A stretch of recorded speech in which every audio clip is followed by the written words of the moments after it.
I'm on some GM-ish. If you can catch my drift, I'm on some GM-ish.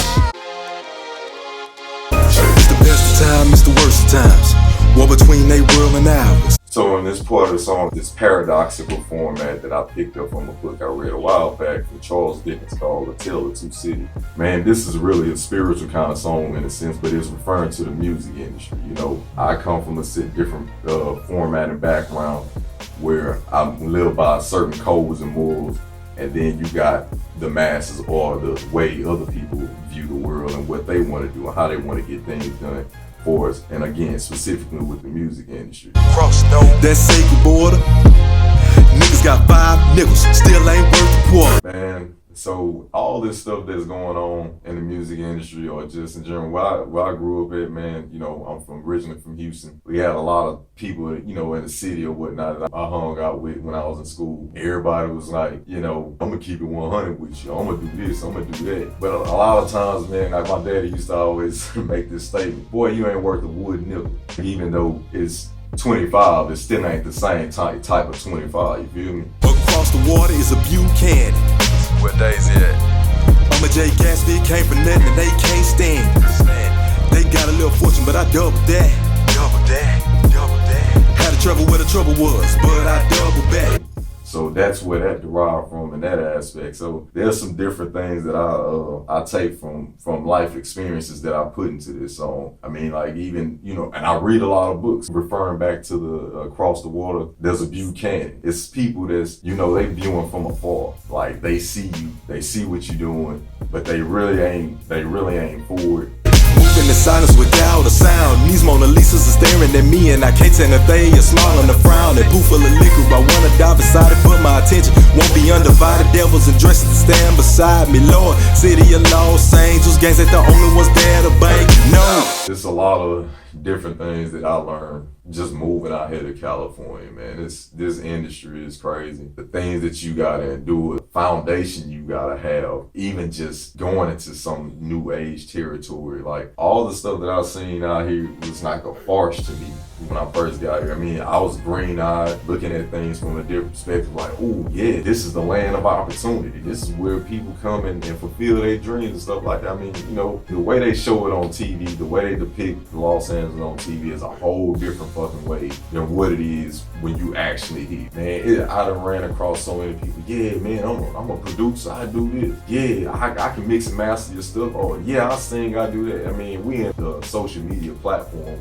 where you can be whatever you want to be. But even as crazy as it is, you say you do all that. I give people information. Go check out their profile and stuff, man. And nothing reflects what they said they are. So I mean, you deal with that in this atmosphere. Not to mention, man, you know, you trying to get yourself off the ground, trying to get established. And for me personally, I don't really like going to clubs and things of that nature because I feel like it's a waste of time. I've been there, done that back home. And you know, a lot of times when I run into people, and I mean specifically even with females and stuff, dealing with that and coming into this atmosphere or whatnot, you look a certain way and dress a certain way, status or whatnot, man, they come sending them to you. You know what I'm saying? Yeah, I mean, I got a part in the song that I said, these Mona Lisas are staring at me. I can't tell if they smiling or frowning. I really don't, because if you think about it in this day and age right now, man, you don't know if people have your best interests at heart or not. You know, so it's like everybody's coming in like, hey, how's it going? Because everybody trying to leech off something good. Nobody really want to do no work nowadays. They really just want to attach to somebody that look like they got some. And what's so crazy about it is,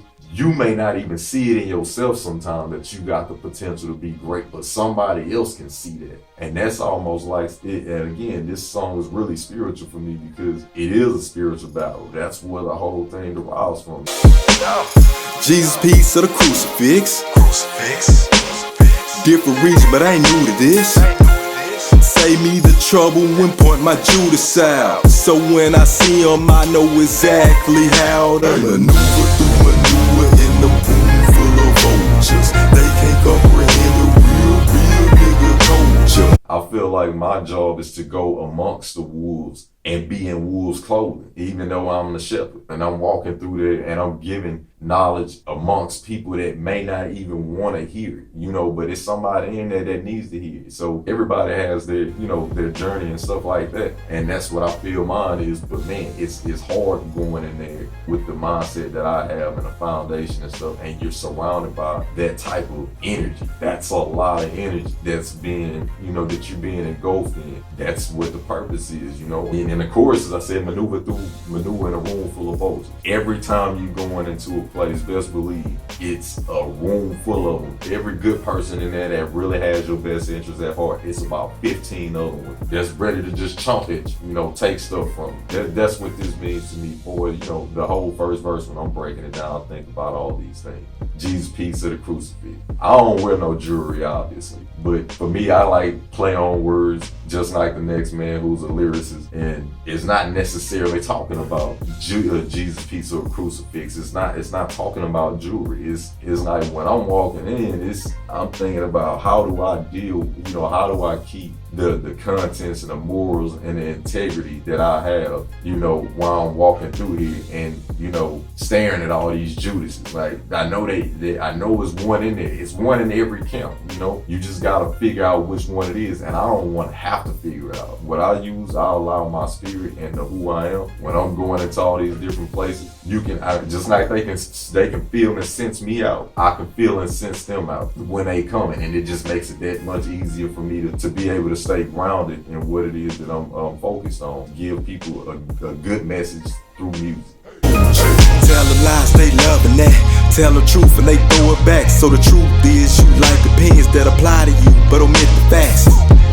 Just lost a fan. There goes the deal, but let's keep it real. I'm being honest, y'all hearing this, but ain't liking that. We live in a time where you really can't tell people the truth. And again, I remember earlier I was saying, you know, I'm 100, I'm 100, I'm 100. The real shit, don't nobody want you to be 100 with them, man. Don't nobody want to really hear the truth. Like, if I walked around, like for example, just for me, if I told you, hey man, check this music, you tell me it's trash, I'm not really I don't want to hear that. I want you to tell me what I want to hear. It's almost like biblical content. Like, I used to go to church back home, and my pastor would always say, you know, people dissect the Bible in their own ways. They'll look at the Bible like, you know, I'll take this part of the Bible, but I won't take that part because that don't apply to me, you know. And here's the thing, like, if you go hand in hand, if everything you live by abides in that book, or even a code of ethics, whatever it is that you deem is the thing you go by, the creed. You can't be 1 foot in and 1 foot out on your creeds. You know what I'm saying? So the whole thing about keeping it 100 and you want somebody to be real with you, a lot of people don't like the truth because it stings, especially when it's something that's geared to making them grow. And growth don't never feel good. And the only way you can grow is if somebody keep it real with you. So I actually hit that in there, you know, you want the opinions that apply to you, but you omit the facts. Fact is, you're like this, but I'm gonna give you an opinion that you like so I won't step on your toes. And here's the crazy thing about that, when you're dealing with music, it's almost like if I'm over here and I'm talking about some things that pertain to the way a man acts or the way a woman acts or whatnot, I'm like, well, I don't want to touch on that topic because if I do, they may not be receptive to it. They may not like me as an artist and I may lose a fan. So let me not talk. Let me play it safe. And I think, you know, that ain't the way that I'm gonna do it. Like, just real talk. I'm gonna let you know how I feel about certain situations, and it's gonna reach who it needs to reach. Obviously, what I've learned since I've been doing music is you don't make music for everybody. You make it for who it's tailored to by being authentic. When you're authentic, it's gonna reach people that it's supposed to reach. If everybody's supposed to like your stuff, then they would all like it, but that ain't the way it goes. From being mad, gotta laugh at that shit. Pop said I wore my emotions on my sleeve, I had to master that shit. Niggas trade the soul for gold and go after it. For mediocre, massive hits. Barry Bun ass cats broke a record, but beside it is an asterisk. J.Lou, you were out of line. How the fuck you expect to ever get signed? These the people that cut the check. The least you can do is show a little respect. I did actually want to point out one of those. Some people don't even look at baseball like that. But the Barry Bonds line, so the asterisk, you know, a lot of people do make hit records, and I commend them. And this ain't no dig on nobody. Like, but on that part, that was sentimental to me, because it's like, it goes back to what I just said earlier. It's like, you know, you want to play it safe, you want to do certain things to appeal to the masses, because it's like, I want that hit record. And the real shit that you want to talk about, it may not be a hit record like that. Like, I know Kendrick, I know J. Cole, some of those cats like that, they put out songs that they knew, even when I listened to their interviews, they would say, I knew that wasn't gonna be a hit record, but you know, I felt like that's something that I had to say. And with that being said, you know, with the asterisk, people making hit records, but it's a mediocre record to me. You know, just my opinion, it's a mediocre. Like, you're selling yourself short in a sense to make a hit record, to make a buck. And you know, that ain't the way I feel like I want to do it. You know, I don't want to dumb down a lyric or dumb down the meaning of a song, or take a clever punchline and be like, well, I'm gonna just, instead of saying it like this, I'm gonna just give it to them basic. Like, nah, that ain't the way I get down. So when I see cats that do that, I would say, buy that hit record. There's an asterisk by that, because you really not being authentic. You selling yourself short to feed somebody who probably don't even really like you like that, but you doing it just to be doing it. And again, playing it safe. And I don't like to be a cookie cutter. I got another line in there where I said, you know, I stay out of the line. I'm not a good tracer, so I'm not gonna trace what happens. One of my favorite composers that I always listen to, believe it or not, is Hans Zimmer. I was listening to one of his interviews where he said he found out every music rule there was, and he found a way to break it. That was a big inspiration to me, because so many times we think we have to do something a certain way, and you ain't gotta do that shit the same way everybody did. I mean, if that was the case, we wouldn't have the variety of music that we have, because you trying to follow a pattern of somebody else that did it. Now I get it, you take stuff from it, but you don't have to do it exactly how they did it. And obviously, like I said, there's some anomalies out there that took that rule. And for me personally, I want to take that and embark that in my path, taking a rule, finding out what is everybody doing, and then what are they not doing. And then I just want to break it. I want to crumble it and do like a Big Bang Theory. Like, boom, it just exploded. And it's like, damn, I didn't even know you can do it like that. Or I didn't even know you can shoot a 20-second video and it goes viral. And because people told me, if I don't do 59 seconds, if I don't post at this time, I ain't gonna be able to get no views, or whatever it is that you trying to do. Like, for me, I ain't trying to do that. Like, obviously you want to learn these things to try to get the business or get the core concepts down, but there's really no right or wrong way to do none of this stuff, is what I'm learning. And out of my second verse is pertaining to this stuff, man, where it's like, man, you don't have to be cookie cutting, you don't have to appease everybody. And even with the checks, you can cut your own checks, man. YouTube, you put videos on YouTube, you get enough views, them people will cut you a check. That ain't no record deal, is it? That's your name by another company that see the talent that you have, right or wrong. So that's how I'm viewing this. And this is the ultimate goal of what I wanted to put out into the world with this particular song, because I feel like it's other people out there that feel this way, and they feel like they by themselves. But I'm just putting the song out to let you know that obviously it's some other people out there in the world. They can't comprehend a real nigga culture.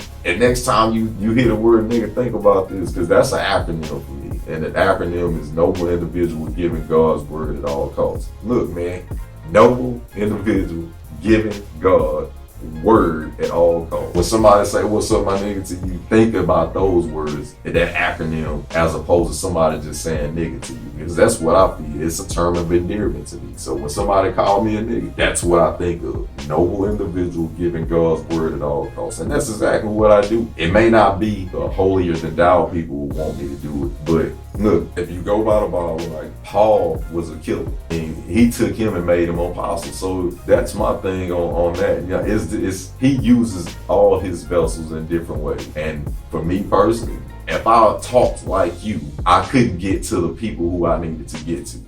You can shelf me if you want, but I am just like wine. The longer you keep me, I will only get better with time. And if you thinking that I won't, you must be out your mind.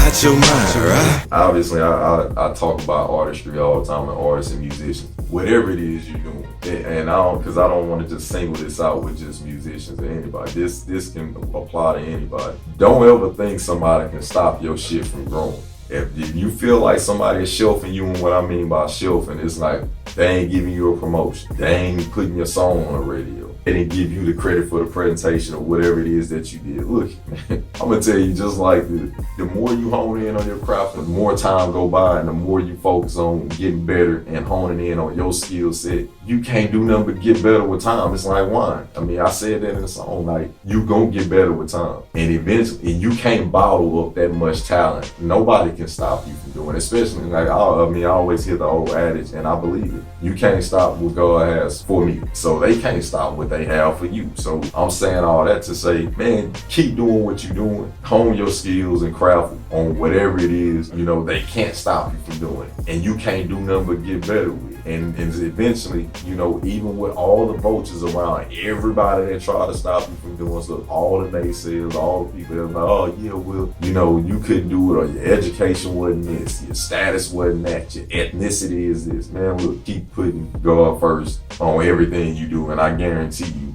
whatever it is that you got going on that's supposed to be in your plan, they can't stop that, man. And that's about as real as it gets.